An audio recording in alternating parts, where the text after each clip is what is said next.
Labvakar klātesošiem! Labvakar tie, kas vēro mūs tiešraidē, un arī tiem, kas skatīsies ierakstu kādā citā laikā. Paldies par jūsu interesi pievienoties diskusijai, kuru organizē biedrība Latvijas Dejas informācijas centrs sadarbībā ar Rīgas cirku. Bet vēl pirms es iepazīstināšu ar sevi un arī ar mūsu brīnišķīgo paneli, man jums ir tāds aicinājums mazliet vēl uzkavēties šajā starptelpā. Un tā ir tāda starptelpa, kurā vēl nozīmju kontūras nav iezīmētas, un vārdi to vēl nav definējuši. Un faktiski tā ir tāds aicinājums pievienoties tādai pieredzei, kurā mēs ne tikai esam nonākuši no punkta A uz B, ne tikai no tēmas A uz B, bet arī ieradušies. Tas būs tāda pāris minūšu gara verbāli instrukcija, kurā jūs varat pievienoties tik daudz, cik jūs vēlaties. Un tādās izpausmēs, kā jūs to saprotat. Un tas pirmais, ko mēs pamanīsim, protams, kā jūs nojaušat, ir mūsu ķermenis tieši šeit un šobrīd. Un piefiksēsim vienu vārdu ar tām sajūtām ērti. Un ja jūs esat stāvus vai ja jūs sēžat, mēs mēģinām iekārtoties tā, lai jums būtu ērti un brīvi un nekas netraucētu. Šis ir arī brīdis, kur es aicinu, ja jūs vēlaties, jūs varat kaut kādā brīdī aizvērt acis vai arī viņus paturēt vaļā, vai arī mainīt, atkarīgs no jūsu pašsajūtas. Un tad mūsos ir viens tāds process, bet tas nav vienīgais, kurš savā ziņā nekad nebeidz savu darbību, pat ja mēs esam miera stāvoklī, un pat ja mums šķiet, ka mēs esam klusi ķermeniski, un tā ir elpa. Un tad nākamais, tas pieturpunkts ir novērot savu elpu. Arī nemēģinot iejaukties, tas ir tikai novērojums un faktiski konstatējums. Ielpai un izelpai.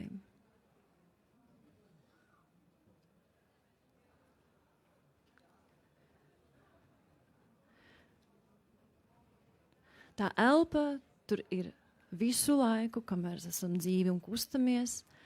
Tāpat kā arī mēs paši ar savu svaru. Un tad mēs īpaši uzmanību pievēršam svaram.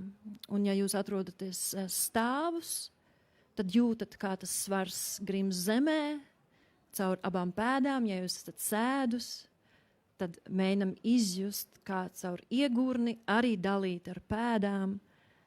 Jūs svars kļūst nedaudz tāds smagāks.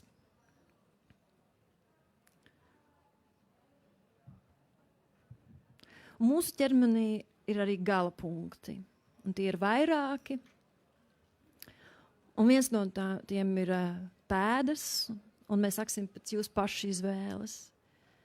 Jūs piefiksējat vienas izvēlētās puses pēdas saskarsmi ar zemi, vai ar grīdu.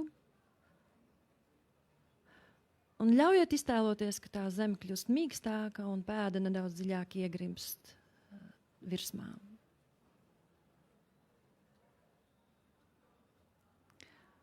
Un tad mēs to pašu izdaram ar otru pēdu, bet ja nav abas pēdas uz zemes, tad mēs varam vienkārši izjust, lai kur tā pēda būtu atstatēta, izjust viņas svaru. Bet, ja ir tā saskarsme, atkal ļaujamies, lai tas iedomātais mīkstums paņem tos pēdas svaru tā dziļāk. Mums ir arī divas plaukstas, ko mēs arī uzskatām par mūsu galpunktiem. Un pievērsīsim uzmanību, lai kur tajā šobrīd atrastos viena plauksta. Viņas svaram. Un tā diezgan varbūt raiti izskrienam cauri sajūtām pa katru pirkstu.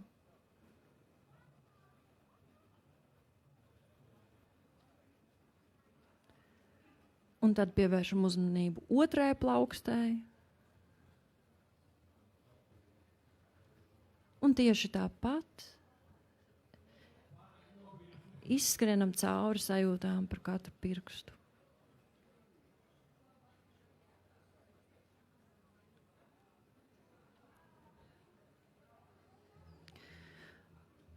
Mūsu korpusa centrālā tāda sērde ir mūsu mugurkauls.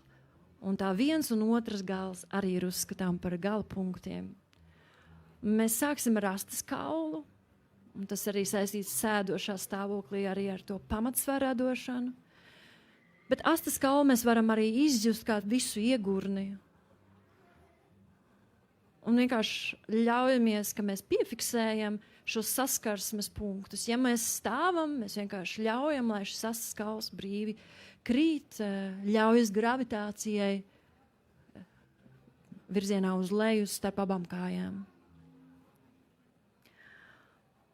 Un mūsu mugurkaula pretējais galpunkts ir pirmais un arī otrais skriemelis, bet šeit mēs ieaicinām pilnīgi pretēju virzienu. Mēs iztēlosimies, ka šie skriemeļi tiecas uz augšu.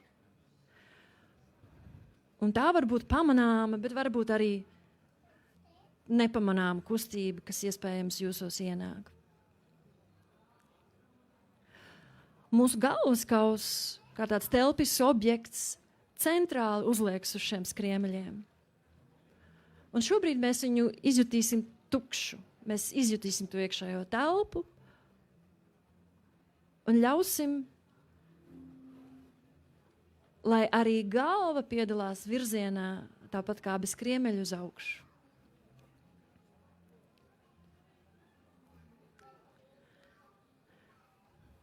Ja jums ir bijušas acis aizvērtas, sev ērtā brīdī jūs varat viņas atvērt.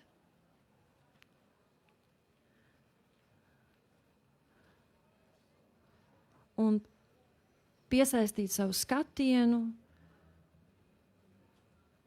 kādiem objektiem vai dabai. Tās var būt krāsas, gaisma, ēnas. Un nedaudz to acu ābolus ieviešam tādā mazā kustībā, it kā ļaujoties pat varbūt galva iet līdz šīm kustībām.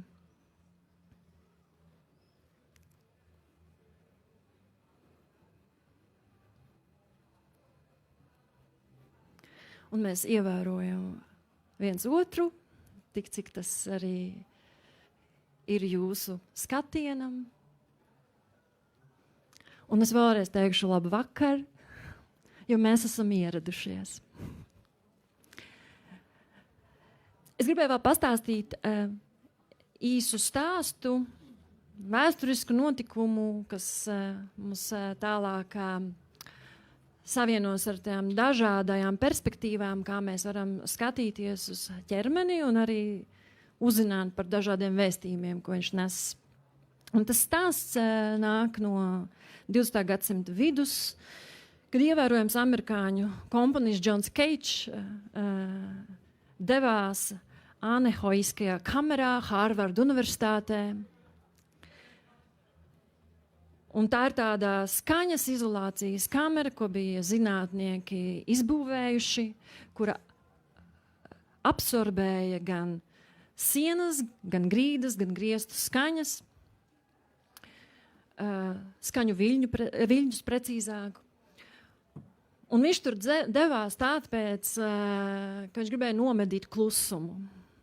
Viņš gribēja saprast, kas notiek, kad nav, kā komponistam, viņam tas bija īpaši svarīgi, kas notiek tad, kad nav šo trigeru, kas veido skaņu.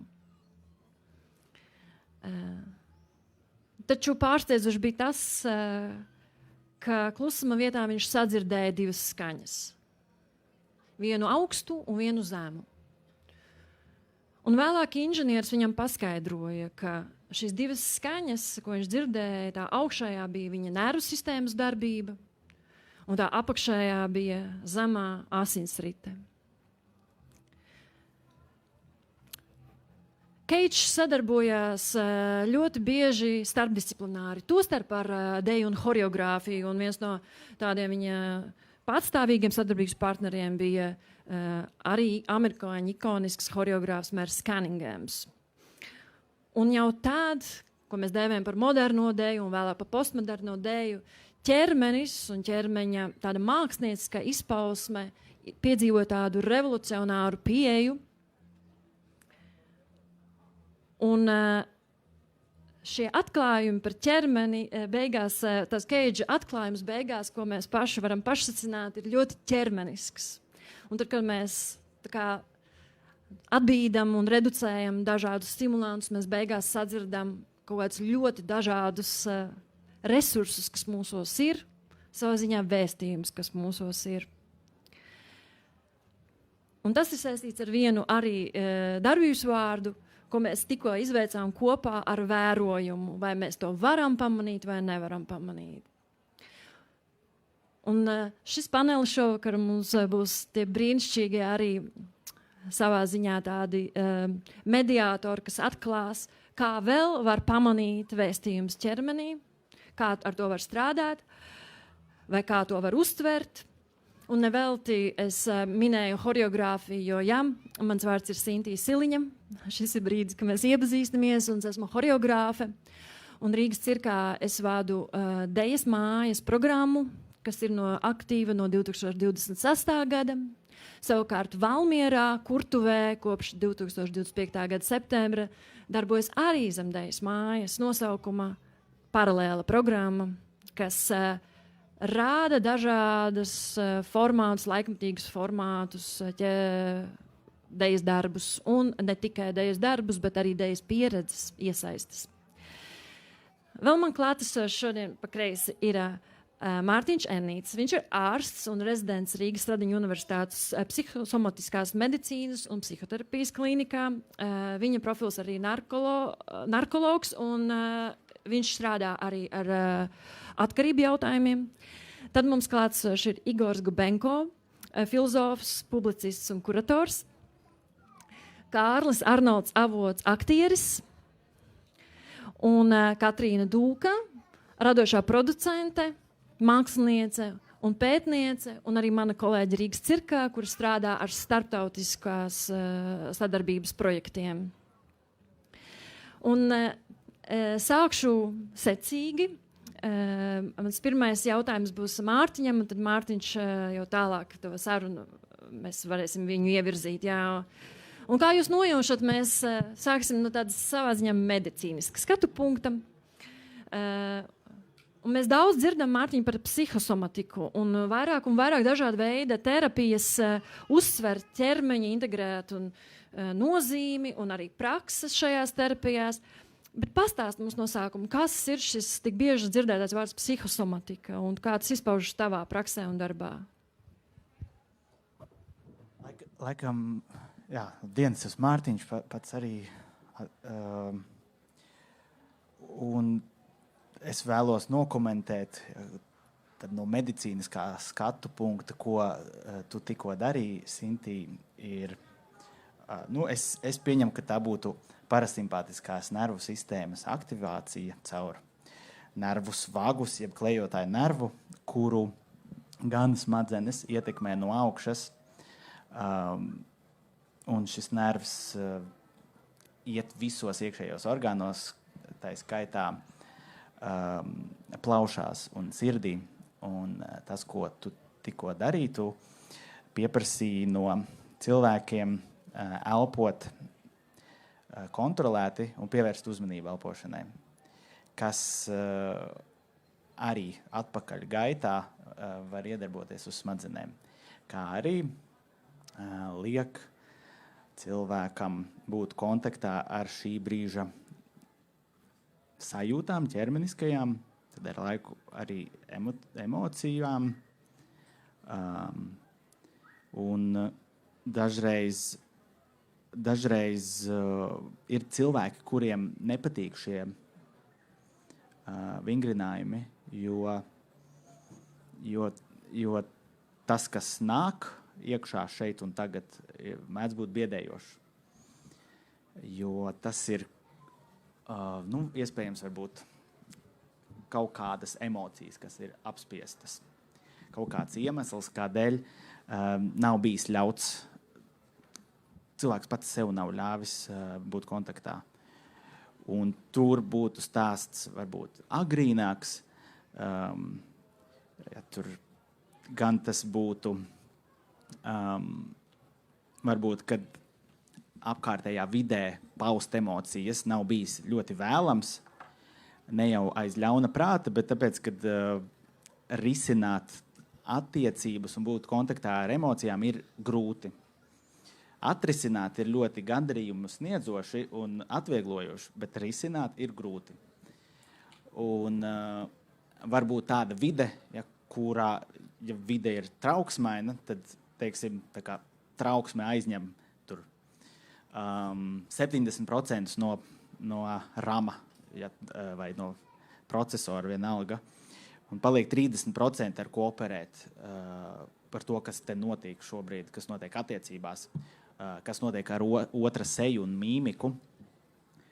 Un ir dažādi stāsti, piemēram, alkohola lietošana ļoti, piemēram, ja apkārt lieto alkoholu, var redzēt, kā cilvēkiem mīmika galīgi nesakrīt ar viņu iekšējo pasauli. Tas pats ir arī ar, piemēram, šajās ģimenēs ļoti bieži ir tāds dažādi viltus vēstījumi. Ja ķermenis saka vienu vārdu, saka otru, mums ģimenē viss ir kārtība. Tas nav obligāti par alkoholu lietošanu, bet, piemēram, ja ir kādas ciešanas, ja tad tur bērns un skatās, ko pieaugušie stāsta, ka viss ir kārtībā. Sejā ir kaut kas pilnīgi cits. Ja, sejas muskuļus, mīmiku var nolasīt daudz ātrāk šie agrīnākie limbiskās sistēmas centri, kuriem ir daudz ātrāka nervu sistēmas darbība nekā priekšpierē, kas ir atbildīgi par intelektualizāciju un tur savaldīšanos un tādu koncentrēšanos. Un ja cilvēks nolasa otra emocijas daudz ātrāk nekā, un tie vārdi, kas nāk, ja viņi nesakrīt, tad ir vienmēr tāda disonance. Un somatizācija ir tad, kad ilgi cilvēks neļauj sev būt kontaktā ar savām emocijām. Un tam ir bijuši dažādi iemesli. Tur varbūt, ja tur kaut kāda tur tā vide, kuri pierasts nebūt kontaktā ar emocijām, ja varbūt arī gēni, tur kaut kādu spoguļu neironu tur aktivitāti un tā tālāk, vai vienkārši treniņš būt kontaktā ar emocijām. Un tad šim tādam slogam, ko, ja vajag neirobioloģiski izskaidrot, tad tā būtu hipokampa, hipofīzes, virsnieru garozes as, kur ir tā kā, jeb emociju centrs uz adrenalīnu un kortizola ražojošiem hormoniem. Ja. Bet tā simboliski, kā to varētu saprast, ja emocijas neizreaģē, tad loģiski, ka kaut kur viņām ir jānonāk, kaut kur jāizreaģē. Un bieži vien tas mēdz būt ķermenis. Un tās var būt dažāda veida, tās somatizācijas reakcijas. Tāda klasiska būtu, tur caurēja pirms eksāmena. Ja tas būtu kaut kas tāds ļoti ikdienišķs, ja, kaut kāds tāds parastāks. Tad, teiksim, varētu būt tik ilgi aizturētas, tur, piemēram, dusmas līdz norītas dusmas līdz kuņģī čūla parādās. Vai vēl no tām tūlītējām reakcijām, ko noteikti cilvēki ir izjutuši kamols kaklā. Tad vēl var būt hroniskas slimības, kuras ir, ja tur ir uz ko balstīties, ja tur, piemēram, man ir krona slimība. Bet šīs neizreaģētās emocijas var pastiprināt tos simptomus. Ja, tad, respektīvi, it kā esmu saslimis, jā, bet kļūstu vēl vairāk saslimis dēļ šī konteksta. Un vēl, protams, bieži ir tādi stāsti ģimenes, kur ir tādas augsti standarti un prasības, un tādi, piemēram, vai tēlosim tādu ideālu vidi, kur mēs visi ļoti labi funkcionējam un esam ar augstiem sasniegumiem, bet tad, kad es saku, man ir bail, vai es esmu dusmīgs, vai es tevi mīlu, tad pārējie tā kā nepārāk ņem to pretī, nepārāk priecājās par šo emociju izrādīšanu, bet, piemēram, tad, kad esmu saslimis, tad gan, ja, tad mainās tā visa attieksme. Ja, un tas arī var būt tāds etioloģiskais ceļš, kā varētu veidoties somatizācija. Paldies tev, Mārtiņ, par tiešām tādu detalizētu skaidrojumu, kas ir kā jau mums zināmas lietas vēlreiz to apliecina, jo tu to saki kā mediķis, tad liekas, tam ir tāds smagāks svars. Bet saka, lūdzu, jums ir specifisks centrs un varbūt tu vari iedot kaut kādus rīkus, risinājumus, arī varbūt ne pārāk gari, bet tad uzreiz liktos jautājums, jā, tā notiek, tad kas ir kaut kādi tie ceļi, vai kur tu esi redzējis, kā tos ceļus var kaut kā šos ķermeņa izpausmes salāgot arī ar tiem psiholoģiskajiem. Ātro versiju? Tā kā divās minūtēs, divos gados?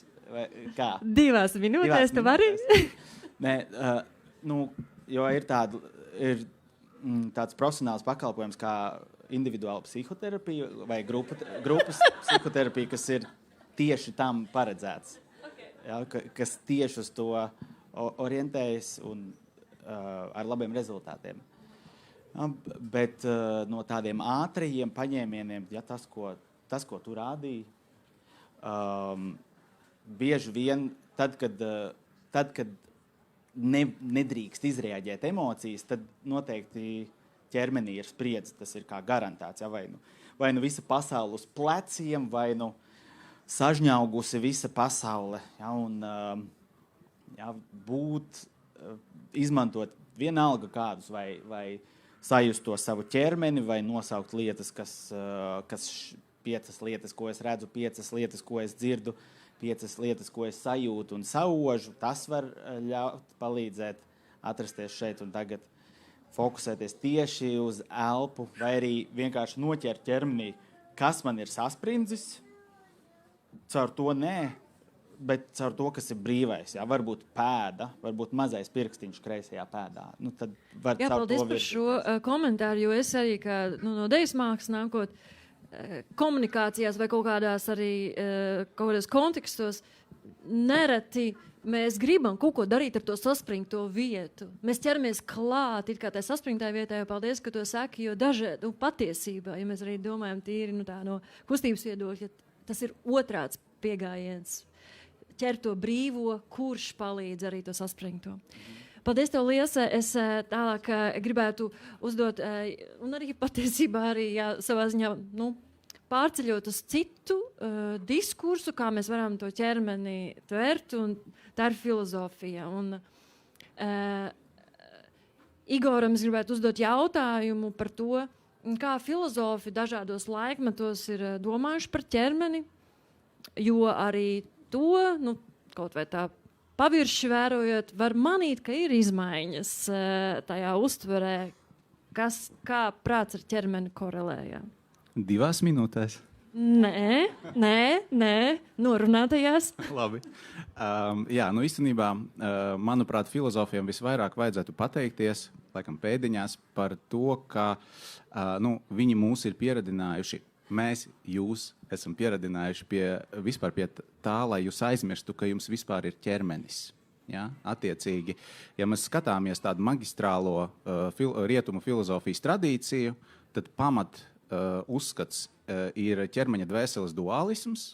Ja? Tad, kad dvēsele, psihe ir kaut kas diezgan skaidri nošķirs no ķermeņa, un arī nepārprotama hierarhija, kur šī psihe ir kaut kas daudz vērtīgāks un daudz svarīgāks. Un ķermeniskais ir pakārtots psihiskajam, un konkrēti tātad prāts ir tā spēja, kurai vajadzētu noteikt mūsu dzīvi kopumā, gan mūsu psihes dinamiku, gan arī mūsu arī ķermenisko eksistenci. Attiecīgi visas mūsu kaislības, afekti, noslieces, gan arī dvēseles kustības, tām visam vajadzētu pakārtoties prātam. Prātam ir jābūt hegemonikon, kā Platons par to rakstīja, jeb šim noteicošajam elementam. Un, protams, filozofijas tradīcija ir ļoti sazarota un daudzveidīga, un vienmēr var minēt kaut kādus pretpiemērus, var atsaukties uz Aristoteli, kurš lielā mērā tomēr mazina šo dualismu, var atsaukties jaunlaikos uz Spinozas monistisko filozofiju, kas lielā mērā ir tāds iedvesmas avots afekta teorijai mūsdienās, un noteikti pastarpināti daudzi šodien, kas arī pievērš afekta tematam un jēdzienam, varbūt neapzinoties, kaut kādā ziņā turpina šo te spinozismu.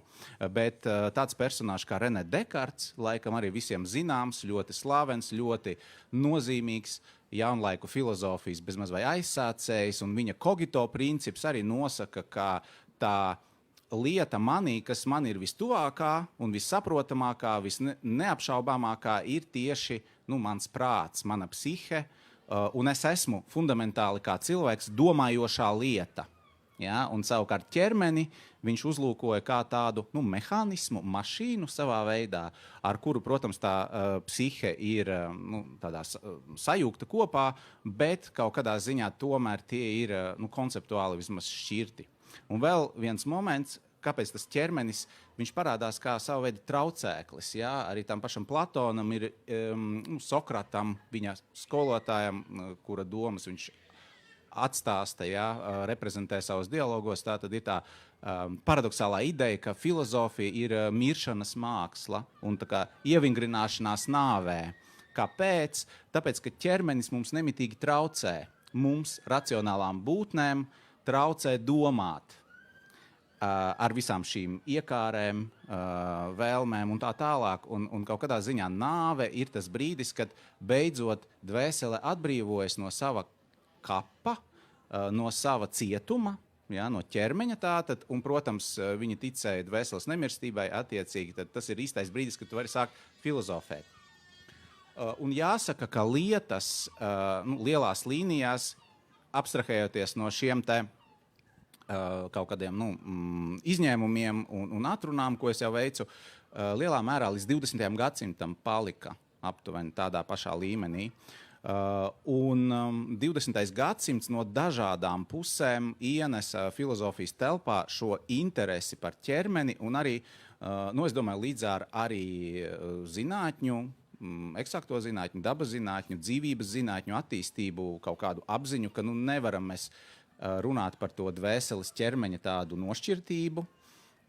Un šeit mēs redzam, manuprāt, ļoti svarīgs viens no tādiem momentiem ir psihoanalīzes teorija un prakse, kas nav filozofija tirā veidā, bet ir ļoti iespaidojis filozofiju. Un faktiski Zigmunds Freids jau 20. gadsimta pašā sākumā viņš noformulē daudzas tās lietas, par kurām Mārtiņš arī runāja saistībā ar somatizāciju, varbūt citā valodā, bet pētot arī to, ko viņš sauc par histērijas neirozi, kas principā ir somatizācijas traucējumi, ka kaut kāda dvēseles pārdzīvojumi, jeb dziņas, kā viņš to sauca, tiek tā kā transformētā veidā izpaužas nesaprotamu, biedējošu ķermenisku simptomu veidolā. Un ko tad var darīt? Un, attiecīgi, psihoanalīze kā pirmā psihoterapija, vispār vēsturiski pirmā pieeja, kas aicina šīs problēmas risināt sarunā. Tātad tas bija ļoti būtisks moments, lai saprastu, ka tiešām tā psihe ar ķermeni ir ļoti cieši sajūgta. Vēlāk es teiktu, ka franču filozofijā Maurice Merleau-Ponty, tāds ļoti spilgts piemērs, ja Dekartam subjekts ir šī dvēsele, jeb domājošā lieta, Merleau-Ponty 20. gadsimta vidū pirmais pasaka, ka subjekts ir dzīvais ķermenis, principā. Tad mēs nevaram nodalīt sevi no sava ķermeņa. Es esmu savs ķermenis, nevis man pieder ķermenis, ja, bet es esmu savs ķermenis. Milzīgu, es domāju, stimulu tālākai arī refleksijai par ķermeniskumu, par iemiesotību, par tādu mūsu subjektīvo materialitāti arī sniedz feminisma tradīcija noteikti 20. gadsimta otrajā pusē, cita starpā pievēršot uzmanību tām ķermeniskajām pieredzēm, kas ir raksturīgas sievietēm un līdz ar to ir tikušas pilnībā ignorētas līdz šim. Ja? Un, teiksim, nevienam filozofam neienāca prātā kaut kā nopietni rakstīt, nezinu, par menstruāciju, piemēram, ja? Bet skaidrs, ka feministi to pilnīgi leģitimē. Menstruācija, ja? Grūtniecība, barošana ar krūti un vispār šī pirmās personas perspektīva, man šķiet, feministi ļoti daudz palīdz leģitimēt rakstīšanu pirmajā personā par savu pieredzi, ko arī fenomenoloģiskā filozofija no savas puses arī nu, teiksim, kaut kā popularizē un mūsdienās arī arvien visas šīs tradīcijas, manuprāt, ir ļoti relevantas un aktuālas. Tātad fenomenoloģiskā pieeja, kas aicina pievērsties pieredzei, pētīt mūsu pieredzi tādu, kādu mēs to piedzīvojam un maksimāli, nu, varbūt abstrahēties no kaut kādām, no konceptiem, kaut kādām iemācītām, ja, šīm te domāšanas tādiem īsceļiem, atgriezties, atgūt to kontaktu ar sevi. Ja, ja mēs runājam par ķermeni kā vēstījumu, es domāju, man vajadzētu nopaļot šo savu ekskursu, tad nepārprotami arī no feminisma tradīcijas izauga tas, kas ir dejas un vispār performances kontekstā ļoti būtisks moments ir Džuditas Butleres performatīvā teorija par ķermeni un par dzimti specifiski.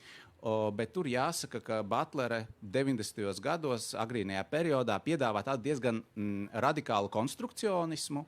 Viņa tiešām aicina uzlūkot ķermeņus kā pirmām kārtām vēstījumus, jā, tad kā performatīvus, performējošus, jā, tādus veselumus, kā zīmju kopumus savā ziņā, kā virsmas, kas ir šo zīmju nesēji, jā. Un jāsaka, ka arī feminismu filozofijā un plašāk tā tendence pēdējos gados, 21. gadsimta pirmajā ceturksnī, ir bijusi vairāk tomēr dreifēt uz prom no tāda konstrukcionisma, no zīmju pētniecības semiotikas, uz arī materialitātes iepazīšanu, atraisīšanu, jo tas arī ir viens veids, kā pretoties šai ļoti ilgstošajai filozofiskās tradīcijas tam logocentrismam, ja, jeb tam akcentam uz prātu, uz zināšanām, ja, ignorējot afektu, ignorējot iekāri, ignorējot kaut ko, kas nav stingri kognitīvs, bet vairāk eksistenciāls, un arī varbūt tādos racionālos terminos neaprakstāms. Līdz ar to šķietami pašpretrunīgais jēdziens emocionālā inteliģencija, emocionālais intelekts, ja, viņš ļoti labi arī parāda šo vēršanos pret to šķēlumu, ko filozofijas tradīcija ir ilgstoši uzturējusi un par ko arī droši vien mums filozofiem vajadzētu jums visiem atvainoties. Paldies, Igor. Es pat nezinu, kā reaģēt, vai pieņemt atvainošanos, vai ne.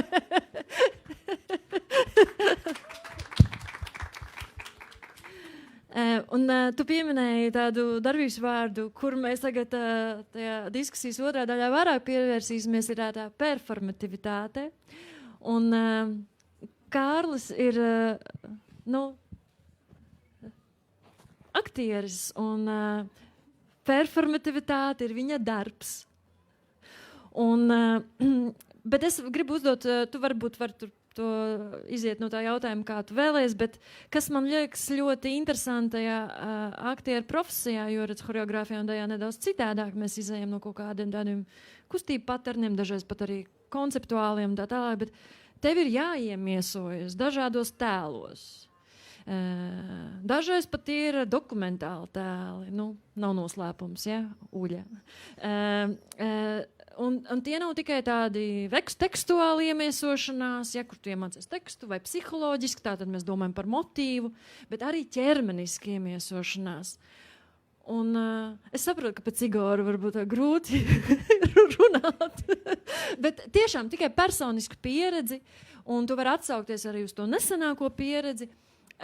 Kā tev notiek tā iemiesošanās, un varbūt vairāk no tādas ķermeniskas perspektīvas? Kādas atziņas? Tā tīri personīgi.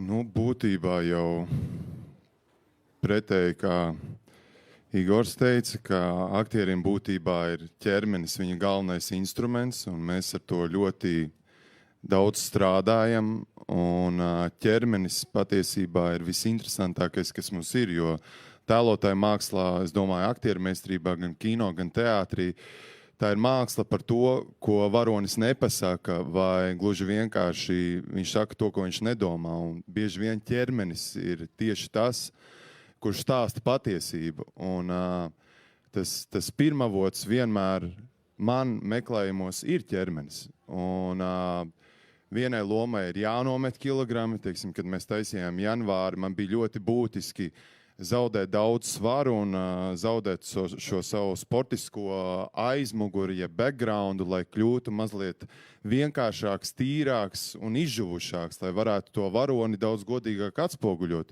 Jo patiesībā, ja 10 kilogrami noiet no svara, pēkšņi tu sāc staigāt citādāk, tavi pleci novietojas citādāk, un tas vienkārši tava varoņa gaita no A līdz Z punktam, līdz B punktam jau stāsta ļoti daudz un lielu stāstu. Bet tas viss sākas parasti ar to, ka, protams, tu izlasi scenāriju, un kā mākslas smagsvaras Konstantins Staņislavskis ir teicis, ka tu definē tās lietas, uztver, kuras tev ārkārtīgi sākumā emocionāli iedarbina, un tu nedrīkst viņas pazaudēt, jo tās patiesībā ir visgodīgākās lietas. Tad otrs punkts būtu izrakstīt visas tās lietas, kā citi varoņi, citi cilvēki definē vai runā par tavu varoni. Un tad apmēram veidojot to zirnekļa tīklu, to viņa okupāciju, to viņa stāstu, no kurienes viņš nāk, kāds viņš ir bijis, tu saproti, kas par cilvēku un kāds viņam būtu, vai kā tu teici, ja tas ir dokumentāls stāsts, kā Uļas gadījumā, man bija ārkārtīgi daudz avotu, no kā smelties, un man bija būtiski, es daudz skatījos padomju kino žurnālus, un Mihailam Čehovam ir tāds termins kā psychological gesture, un tad es no šiem padomju kino žurnāliem taisīju screenshotus tādus, un ķēru Uļu dažādās stājās, kā viņa stāva, kā viņa gaida, kā viņa daudz dara dažādas lietas, kā viņa ir šādās gaidīšanas pozīcijās, vai kad aizmet garām, un man bija pilna klade ar šādām bildēm, un tad mēs kopā ar laikmetīgās mākslas dejotāju mākslinieci Janu Jacuku aizbraucām tādā 2 dienu nometnē, mēs viņu saucām par klusēšanas nometni, kur mēs vispār nerunājām neviena vārda, kur mēs nolikām šīs te bildes un mēģinājām šo kodu iekudēt pirms es gāju filmēšanas laukumus, bija šī nometne, un ielikt sevī šīs, tā kā ieprogrammēt. Ir dažādi aktieri, un tā ķermeniskā patiesība priekš manis ir vissvarīgākā. Ir 2 veidi aktieri. Ir aktieri, kuriem viņam ir uzdevums, ka viņš atnāk, ir noelsies. Viens var atvērt durvis un tiešām atmodināt to fizisko stāvokli spēlējot, un tad ir otrs aktieris, kurš 50 reizes skrien apkārt filmēšanas laukumam. Es esmu otrais. Man patīk to darīt godīgi, un es tiešām skrienu apkārtam filmēšanas laukumam. Ir dažādi radikāli. Daniel Day-Lewis, kad viņš filmējās Gangs of New York, viņš speciāli dabūja plaušu karsoni, lai viņa šis tēls būtu drudžains, slimīgs, un viņš visu šo laiku, šos 3 mēnešus, producenti, pilnīgi visi režisori bija norūpējušies, bija šādā drudža stāvoklī, un līdz ar to tā ir viena no visu laiku lieliskākajām viņa lomām. Un to sauc par method acting. Viņam pašam nepatīk to tā saukt, jo tā ir tāda, ka tu sevi diezgan radikāli ieliec tādā būrī, bet vairāk mūsdienās, kas ir, kad aktieri patur un mēģina, jo tas uzdevums galvenais ir, lai tu, kad nonāc filmēšanas laukumā, lai tu pēc iespējas mazāk imitētu. Ja tu pietuvojies ar svaru, ar šo gaitu, ar dažādām šīm mazajām patiesībām, tad, kad tu nonāc filmēšanas laukumā, tev paliek aizvien mazāks uzdevums tēlot kaut ko. Tu vienkārši esi, un tu esi daudz tuvāk tam tēlam. Un tā parasti es meklēju šo galveno to lietu, kas man palīdz to stāstīt. Ir viens kolēģis, kurš ļoti gribēja sev izņemt visus zobus, piemēram, un ielikt skrūves, lai viņš varētu uz dažādām lomām mainīt šos zobus. Ir arī tādi aktieri ekstrēmismi. Un, tas ķermeniskais stāsts ir būtisks, un kā jau Mihails Gruzdovs, mans pasniedzējs, mācīja, ka aktierim ļoti būtiski, lai tas ķermenis kā lācis neguļ, jo patiesībā ar iztēli, ar elpošanu, ar dažādām viltībām mēs varam sevi nepiemuļķot, bet tas ir viens no pamatu uzdevumiem, jo pirmajā kursā aktierim liek mājās ieiet augstā dušā, un tad viņš atnāk uz aktiermeistarības nodarbību, un ir etīde, duša, karstais ūdens, augstais ūdens. Un ļoti skaidri skatītājiem bez šīs dušas, bez priekšmetā, kā viņš paņem krānu un dušu pārējo, ir jāsaprot, kurš ir karstais, kurš ir augstais. Un patiesībā šīs divas temperatūras ir diezgan līdzīgas, bet tas patiesības līmenis ar ķermeni var nonākt tur, ka patiesi mazgājoties iztēlē, kursabiedru priekšā, mazgājoties augstā ūdenī, tu redzi kursabiedrim zosādu. Tā kā tas ir dokumentāls īsts fakts, un to nevar neizslēgt. Un es ticu tādiem apstākļiem, vai kā zinu, Rūbens Ostlands, viņš action vietā pēdējā teikā sadzen pilnīgi visus cilvēkus pie playback ekrāniem un liek viņiem no filmēšanas komandas skatīties šos playbackā šo ainu.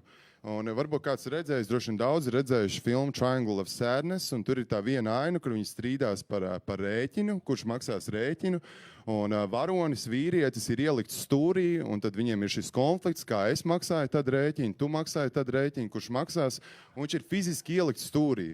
Un režisors ar šādu dokumentālu gājienu, ka viņš sadzina pilnīgi visu filmēšanas komandu, aptuveni 100 cilvēkus pie šiem mazajiem ekrāniem, un aktieris to zina galvā. Tas ir īsts apstākļus, kas darbojas uz viņa ķermeni, un viņš zina, ka tas visticamāk ir pēdējais teiks, un ir bijuši kādi 30, un viņi visticamāk nebijuši pietiekami labi. Un action vietā viņš paņem milzīgu gongu un uzsit. Un tad, kad sagaida pilnīgi klusumu, aktieri sāk spēlēt kā uz pirkstgaliem. Un viņiem ir pilnīgi cits asinsspiediens, un viņiem ir pilnīgi cita, un viņi jau vairs nespēlē, ka viņiem nodreb balss. Tas ir apstākļus, kas iedarbina ķermeni. Un, es šādiem te uzdevumiem ticu, un, manuprāt, tur var aizsniegties pēc tām godīguma sekundēm, kas mūs kā skatītājs atbruņo, un ka mēs pēkšņi mazliet esam satriekti kinozālē vai skatītāju zālē teātrī, ka mums šķiet bāc. Tas bija tik īsti, ka man šķiet, ka tā nebija nekāda tēlošana. Jā. Karli, paldies, un arī par konkrētiem piemēriem, un mēs vēl vairāk cienam, kam iet cauri tavas profesijas pārstāvi, lai mēs baudītu mākslu parasti, ērti sēžot.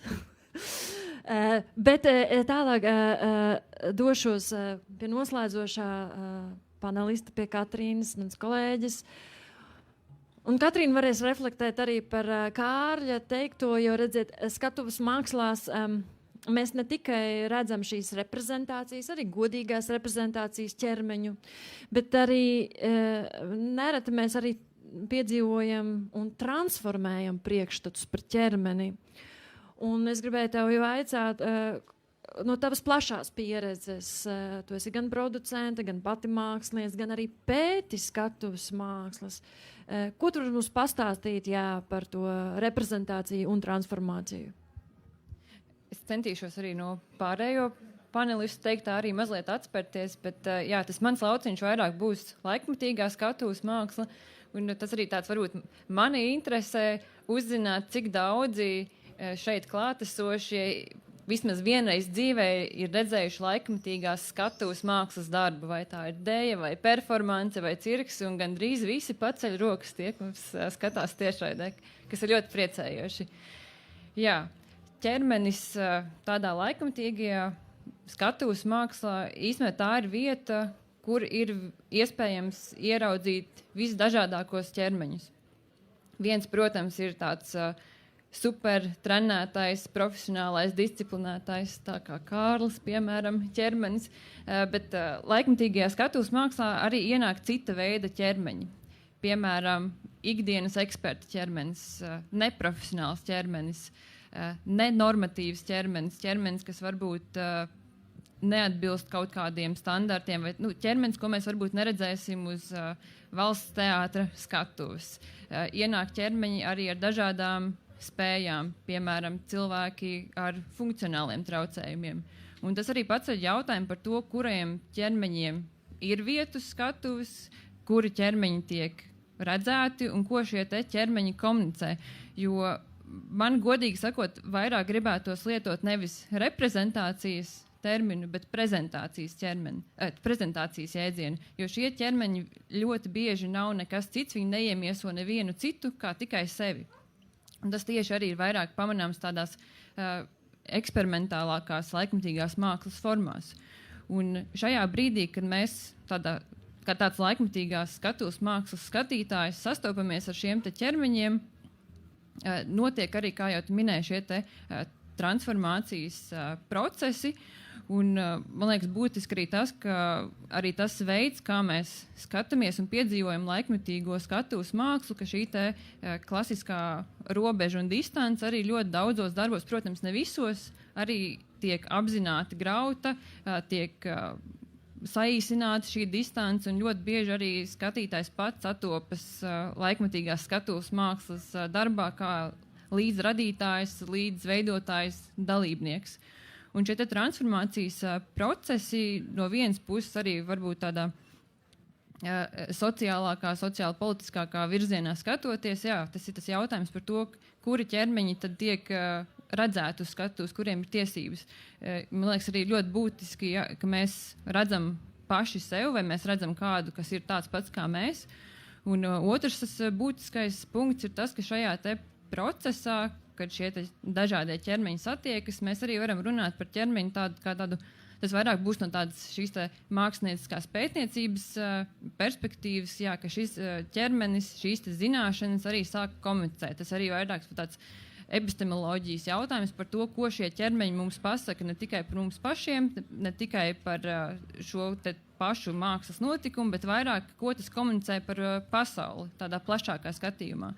Un, manuprāt, arī tieši šo te ķermeņu daudzveidību tādā skatuves mākslas kontekstā mēs varam arī daudz ko vairāk uzzināt paši par sevi. Piemēram, arī šīs te formas, kā laikmatīgās skatuves mākslinieki domā caur ķermeni, kā viņi rada šīs zināšanas. Man liekas, šeit arī visas šīs pārējās perspektīvas, kas tika minētas, gan tāda psihosomatiskā, gan filozofiskā perspektīva ienāk.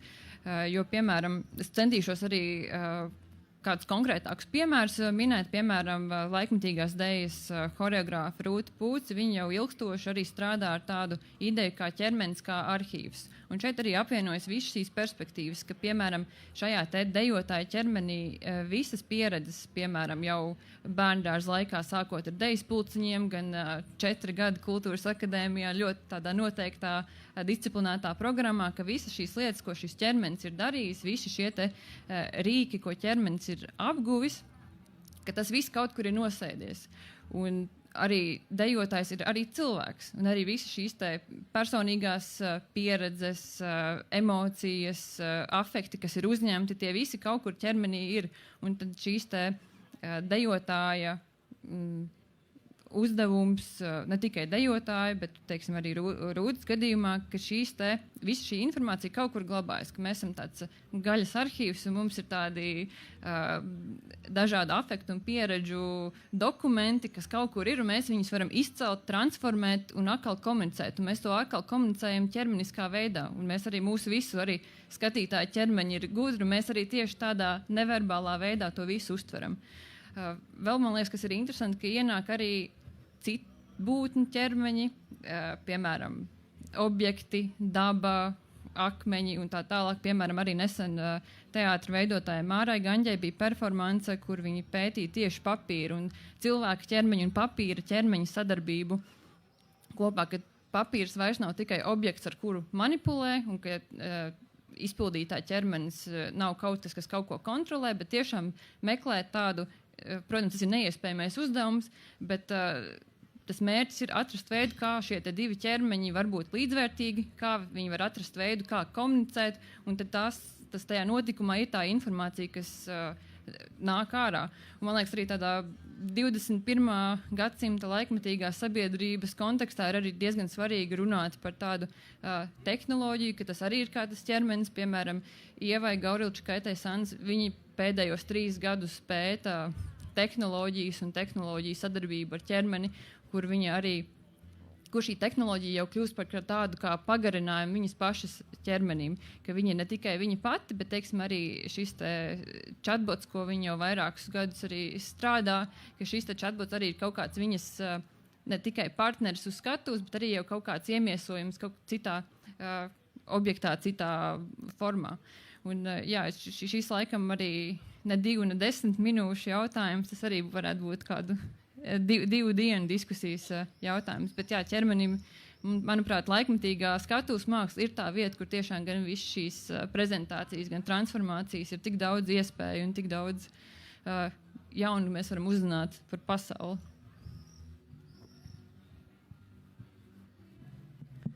Nu, tad es uzdošu tev jautājumu.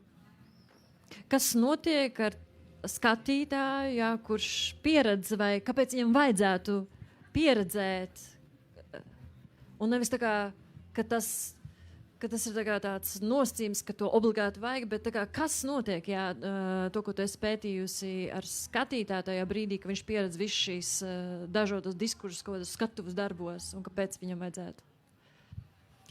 Šis ir jautājums, kurus domāju ilgi, ne tikai tāpēc, ka arī pirms 2 dienām man viņu vēlreiz pajautāja, lai es gatavojos padomāt par šo, bet tas vispār tādā mākslinieckā varbūt praksē jautājums, jā, tas kāpēc jautājums, bet es varbūt vairāk tā no savas perspektīvas, jo arī es pati savā radošajā praksē pārsvarā strādāju ar ikdienas ekspertu vai neprofesionālu ķermeņiem, un man ir arī ļoti būtiski, kas notiek tajā satikšanās brīdī ar skatītāju. Un man liekas, ka tomēr tā tikšanās ar īstu ķermeni, tas ir kaut kas ļoti bieži pietrūkst.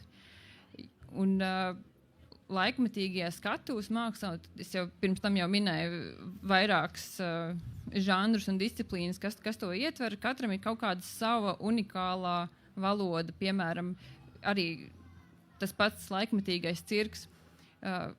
Ļoti bieži tās ir arī nenaratīvas izrādes, un es tikai kaut kādā brīdī pieķeru sev pie domas, ka es vienkārši skatos uz ķermeni, un tas man rada tik milzīgi tādu pārdzīvojumu, ko šī fizikalitāte, gandrīz neiespējamās lietas, kas notiek uz skatuves, dara. Un mēs arī nesen sarunājāmies ar Jurģi Šilteru, un tā ir arī zinātniski pierādīts, ka arī kaut vai skatīšanās, ne tikai iesaistīšanās, kaut kas arī notiek manā ķermenī. Pātrinās sirdspuksti, sāk svīšanas, mēs jūtam līdzi ne tikai ķermeniski, jo, piemēram, redzam kaut kādas sāpes, kuras mēs varam arī identificēties. Un, jā, tie brīži, ka varbūt nav pat jādomā līdzi, bet tas ķermenis pats to uztver. Un, teiksim, jā, tā laikmetīgā skatuves māksla, tā ir vieta, kur var viens šo kaut kādu satikšanos ar citiem ķermeņiem piedzīvot, un tiešām tādā ļoti materiālā, tādā ļoti afektīvā veidā. Un otrs, jā, tā ir vieta arī, kur ļoti bieži notiek dažādi eksperimenti, un tas arī ir veids, kad iedomāties tā kā, par šādu pieredzi nekad nebūtu domājis. Jo, teiksim, jā, visa tā mūsu ļoti komplicētā, laikmetīgā cilvēka dzīves pieredze, tā ļoti bieži tiek arī atspoguļot tieši ķermeņos, un mēs varam skatīties tiešām sākot no tāda estētiska piedzīvojuma, beidzot tiešām no tāda ļoti intelektuāla un dažādi iemiesot filozofisku procesu. Patiesībā, Kārli, jā, mazs komentāriņš, un tad es biju aicinājusi uzdot jautājumus gan klātesošiem, gan jums. Varam nedaudz vēl, jo es gribēju vēl, Katrīna, to, ko mēs runājām mašīnā. pateiksi to frāzi, jo man liekas, tā ir viena svarīga lieta, kas varētu būt tāds arī manā izpratnē atslēgas vārds arī šai diskusijai. Jā, Rīgas cirkam arī ir sadarbība ar dažādām organizācijām. Mēs bieži aicinām dažādus cilvēkus, un viena no tiem ir arī senioru apvienība. Un vienas izrādes, es nepateikšu, kuras kontekstā, bija ļoti patīkami dzirdēt divu dāmu gados sarunu, kur viena saka otrai, nu jā, šī ir tā laikmetīgā māksla, tā ir tā brīvība. Un šis varbūt arī tad brīdis, kuras vairāk nekomentēšu, kā arī tad atvēršu jautājumiem iespēju. Mums ir pāris minūtes, tas varbūt arī nozīmē pāris jautājumus, bet Kārli, tā kā tu jau pacēli roku, tad ļausim arī panelistam uzdot, un pēc tam tur brīvprātīgie jums iedos mikrofonu, lai arī tiešraidē un ierakstā varēs jūs dzirdēt, jūs varēsiet uzdot jautājumu. Es gribēju filozofam Igoram uzdot jautājumu. Ko tu domā par mani mulsina šis fakts, šis termins, profesionāls ķermenis un īsts ķermenis? Kā tu komentētu šos divus lielumus? Jā, es esmu pilnīgi nespēju atbildēt uz šo. Šodien citā panelī bija diskusija par profesionalitāti, un es pieķēru sev pie domas, ka arī profesionāļi strīdās par to, kas ir profesionalitāte. Bet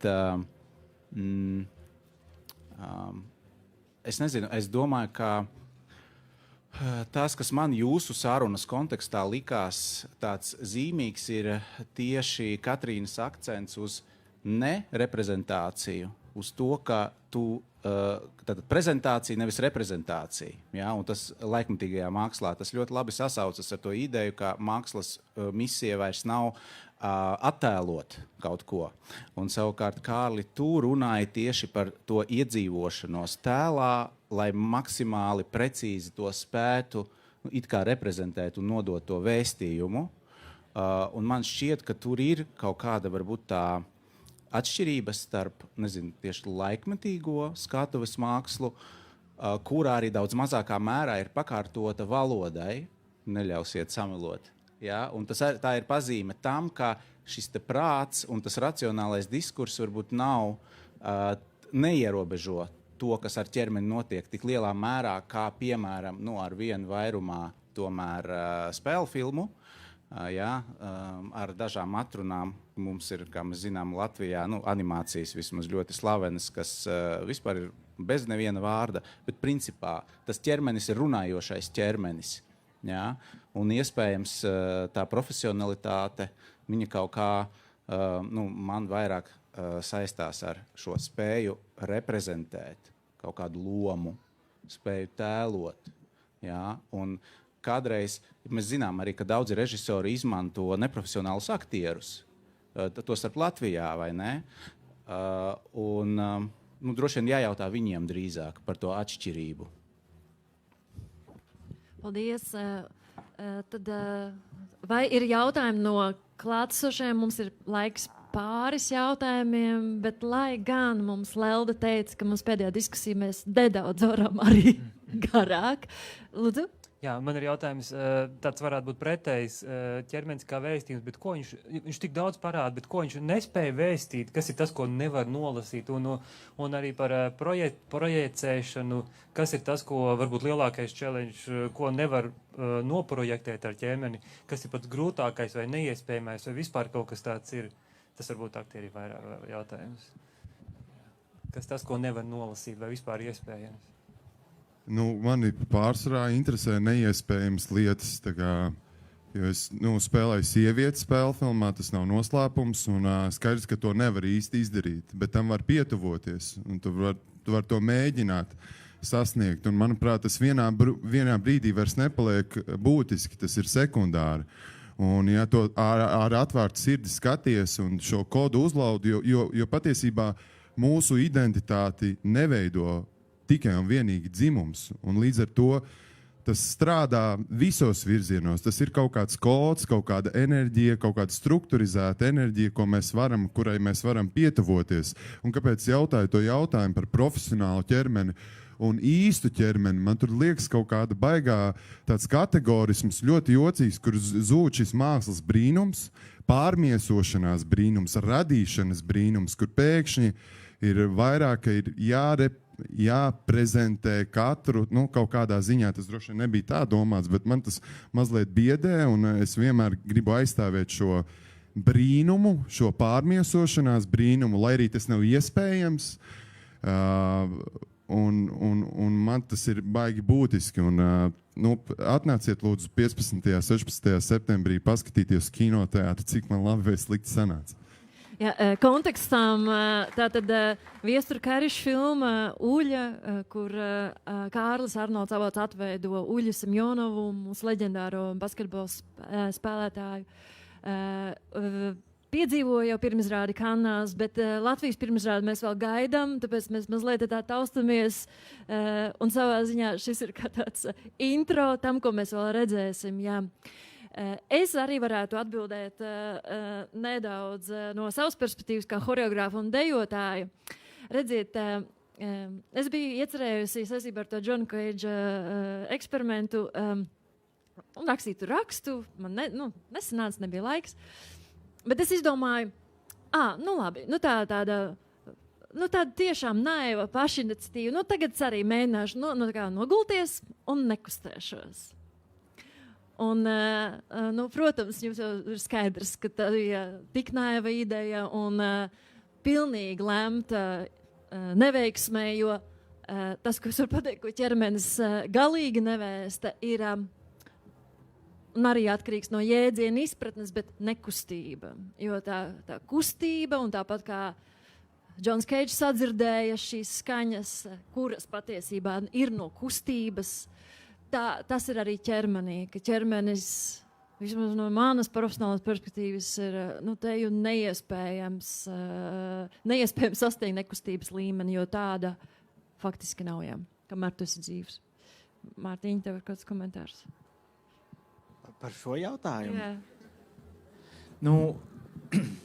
Es pieņemu, ka zināšanas var noslēpt, bet kas man liekas, šajā visā kontekstā ļoti svarīgi pieminēt ir, ka cilvēkam ir ļoti svarīgi mācīties vienam no otra, un tā deja, tā visa neverbālā komunikācija, ka ir tik daudz pētījumi, kur dators var noteikt pēc cilvēka mīmikas, bija tāds MIT pētījums, kur pēc cilvēka mīmikas varēja noteikt, kur dažādi biznesmeņi prezentēja savas idejas, kur produktīvus rezultātus varēja pēc viņu sejas mīmikas noteikt, nevis pēc analizējot to, ko viņi pārdod. Tāpat arī ir pētījumi par to, kā terapijas dziednieciskais efekts ir 10% terapijas metode, 15% ārpasaules notikumi, vai vieglāk dzīvē, vai grūtāk dzīvē. 15% ir tāds tā kā placebo, kad es atnāku pie speciālista, kurš kaut ko prot, un 50% ir terapeitiskā sadarbība.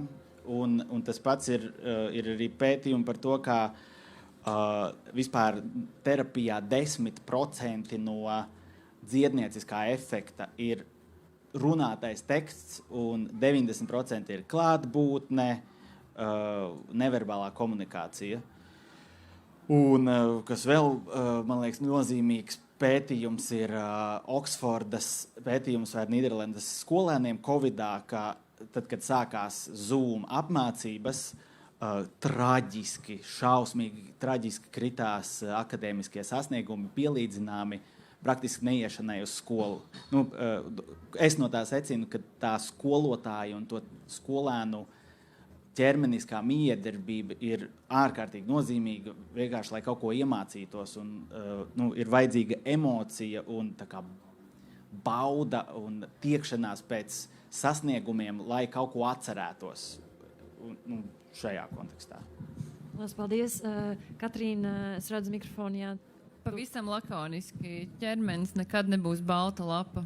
Tad visneiespējamākais būtu reprezentēt neko. mēs varētu vēl vienu jautājumu, un tad šeit ir divi. Labi, mēs divus jautājumus, pēc tam pārējie jautājumi jūs droši varēsiet mēs te vēl būsim kādu mirklīti, pienākt personīgi, tiešām nevairīties no tā. Kā laikmatīgās dejas students šobrīd un pieminētās Rūtas Pūces izaudzinātais dejotājs. Man bija jautājums dalībnieku panelim. Vai ir kāds ķermenis, ko jūs neuzskatāt, kā drīkst laist uz skatuves? Konceptuāli, fiziski vienalga, bet tas bija kaut kas, kas man tā lika aizdomāties. Man liekas, ka nē, un ir ļoti daudz arī starptautiski mākslinieki, kas ir pārbaudījuši šīs robežas, jūs skatuves bijuši gan cilvēki ar intelektuālas attīstības traucējumu, gan cilvēki ratiņkrēslos, gan cilvēki, kas pirmo reizi dzīvē kāpj uz skatuves. Man liekas, tas viss ir tiešām par kontekstu un rāmējumu un to, ko šie veidotāji to dara. Man liekas, jo vairāk dažādi ķermeņi, jo labāk. Jā, man arī ātri atbild būtu, nē, nav tādu ķermeņu, un cita atbilde, kad tiek vēl apzināti, teiksim, dejas mākslā ir kanonizētas dejas mākslas, un arī tas paģēra arī kaut kādas īpašu fizikalitāti. Bet pat tur ir precedenti un mākslinieki, kuri apzināti ieved pilnīgi citus ķermeņus. Teiksim, jūs varbūt es nenosaukšu ar konkrēti to nosaukumu, bet balerīnas, kurām, ja es tā varu teikt, ir tiešām tur nav vairs ļoti tādi kārni ķermeņi, ir ļoti dažādi ķermeņi, un tiek iestudēti tādi baleti, un tiek oriģināli choreogrāfijas veidots. Un mums ir ierasts kaut kāds priekšstats, kādam tad vajadzētu būt šīs konkrētās dejas mākslas pārstāvim. Bet ne tikai droši vien tas ir par deju, bet tas arī vispār plašāk par laikmīgo skatu, kas ir tas, vēl viena atsauce uz to vārdu brīvība. Jā. Vēl viens jautājums, lūdzu. Jā, atbildot uz iepriekšējo, es atceros, bija milzīgs skandāls ap filmu Café de Flor, kurā autistus izrādīja spēlēja autistu bērni. Un tad bija ļoti liels uzbrauciens filmas veidotājiem. Bet jautājums ir par tendencēm skatuves mākslā, vai tas, kas izskanēja filozofijā, mēs redzam tendenci uz atvainošanos par to, ka, nopietni par to, ka kognitīvitāte bija uzlikta primāra, un pēc tam mēs redzam 20. gadsimta epistemoloģisko anarhismu, kas pēc tam izraisa ļoti līdzīgas tendences ķermeniski, ka mēs atvēram to anarhismu un jebkurš ķermenis tiek pieņemts skatuves mākslā, vai teātra mākslā ir parādījusies, vai to ir sasniegusi līdzīga tendence, ka, pieņemsim, psychological gesture un Meyerholda biomehānika tiek uzskatītas šobrīd, piemēram, pārākas par Stanislavsku metodi, un ir kaut kāda atvainošanās par Stanislavsku metodi, kur mēs no kognitīvā aizejam uz ķermenisko, nevis otrādi kā Meyerholda.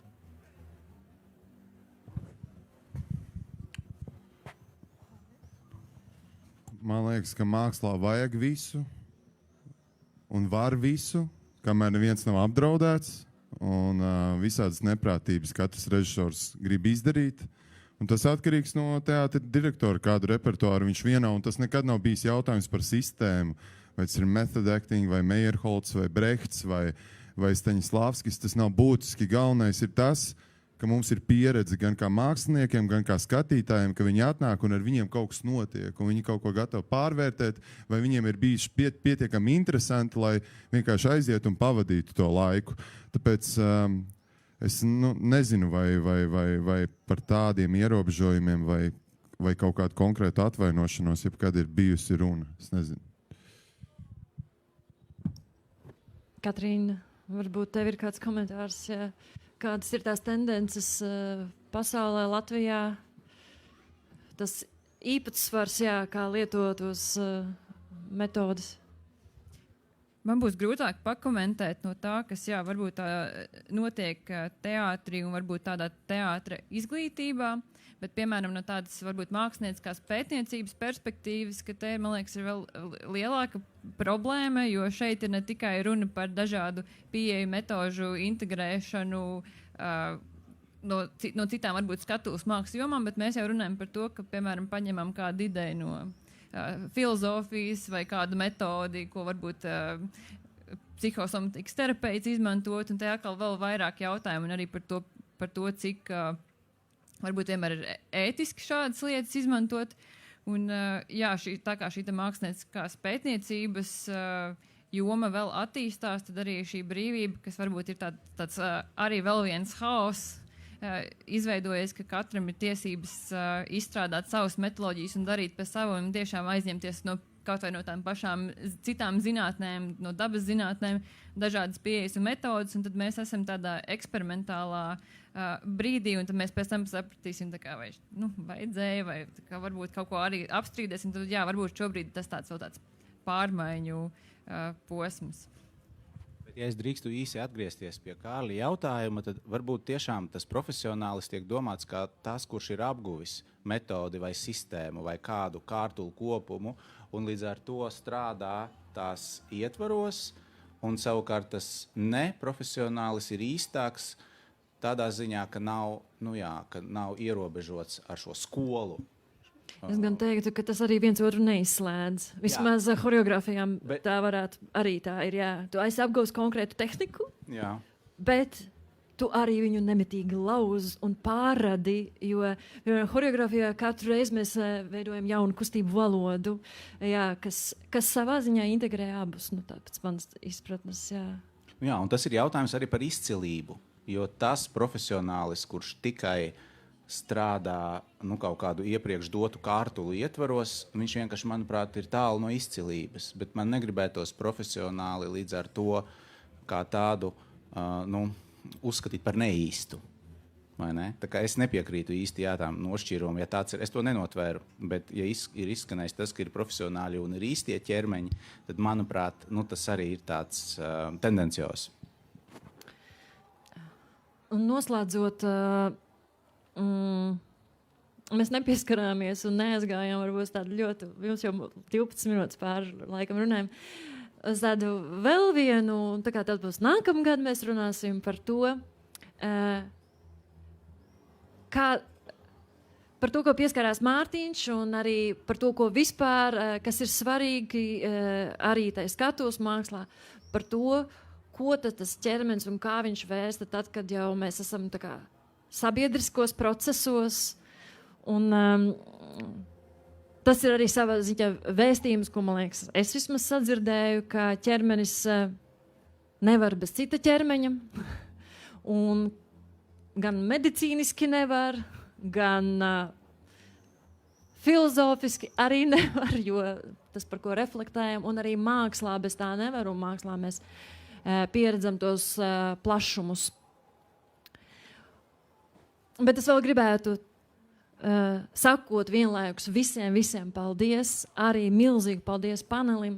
Es gribētu izveikt vēl vienu kopīgu darbību, kur mēs varbūt ieaicinātu to kopīgo sajūtu. Es gribētu, lai mēs nevienojoties, bet mēģinātu visi kopā ieelpot un izelpot un tad doties uz cepienu.